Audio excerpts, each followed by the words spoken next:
If you haven't heard yet, Connor Bedard is undergoing shoulder surgery and won't be able to play at the start of the season for the Blackhawks. While this may seem bad in its own, Chicago also traded away the fourth overall pick and did basically nothing in free agency, leaving almost $30 million over in cap space. It seems like everything that could have gone wrong for Blackhawks fans has, and it looks like next year will be the same as the past couple. No playoffs and last in the Central. Or will it?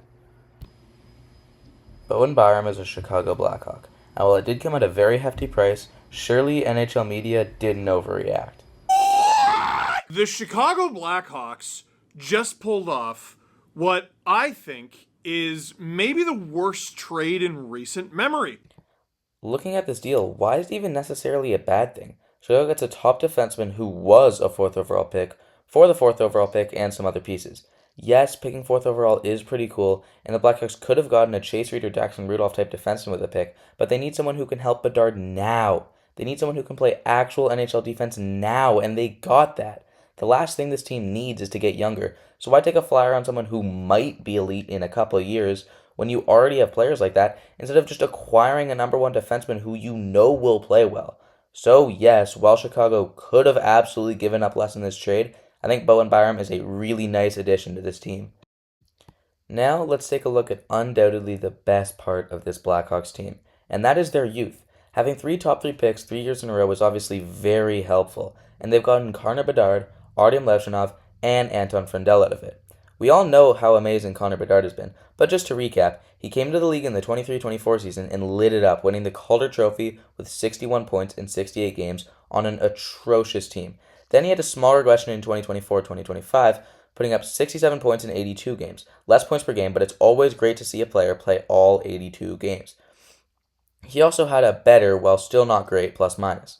Then, in this last season, he played incredibly before the Olympic break, even being in contention for a spot on Team Canada's roster before he suffered a shoulder injury against the Blues that took him out for 12 games. He still ended that year with 75 points in 69 games, an incredible stat line, even after playing significantly worse post-injury. Again, all of this was on a team with essentially no supporting cast. So, what is all of that to say?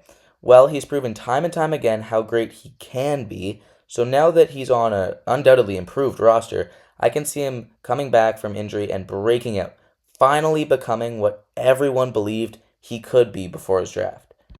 Next is Artyom Levshunov, a defenseman who hasn't really lived up to expectation yet. That's a key word, yet. He played 68 games last year, proving that he is good enough for the NHL, putting up 24 points, 22 of those being assists. While it's great that he's NHL quality, you really want more from a second overall pick. Rookies tend to benefit from having great players around them, and Levshunov hasn't had that yet. The addition of Byram and a rapidly improving young group should help with his development. Should you expect fireworks out of him next year? Probably not. But even if he can become just a solid defenseman, it's hard to complain, although the players drafted around him have and will really make him look worse than he truly is, as they have also been incredible. The Blackhawks' most recent top pick, however, has shown great signs in a small sample size.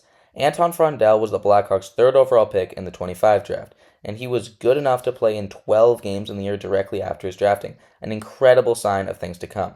He scored 3 goals in those 12 games and amassed 9 points. He also definitely passes the eye test. Next year will be Frondell's rookie season, and he's running an elite Calder race that will include Gavin McKenna, Porter Martone, Cole Hudson, himself, Ivar Stenberg, and plenty of other big names. I am very excited to see what he can become in this league. If all 3 of these players, or even just 2 of the 3, can become what I think they can become, this Blackhawks team could be incredible in the future. The last major point of the Chicago team is the goaltending, which is also young and very promising. Spencer Knight is the clear starter for this team going forward. He's only 25 years old and has a career .903 save percentage and a .283 goals allowed average. He's already been incredible, and the only direction I see him going is up. So, with all of that said, are the Blackhawks Cup contenders? No. But is this guy really falling after the offseason they've had? Also no. And if their big-name young players can keep developing, Chicago might be a team to watch out for in the not-so-distant future. If you've made it this far in the video, I would really appreciate you liking or subscribing, and I'll see you in the next video. And up, drops it back, here comes Bedard, Bedard shoots, Guy in the save, and Bedard holds the line. Bedard back with it, slides it again, Bedard talks right in, are so many chances. He gets it back, and he wants to try guys one-on-one. You should not be able to do this against this level of competition. Connor Bedard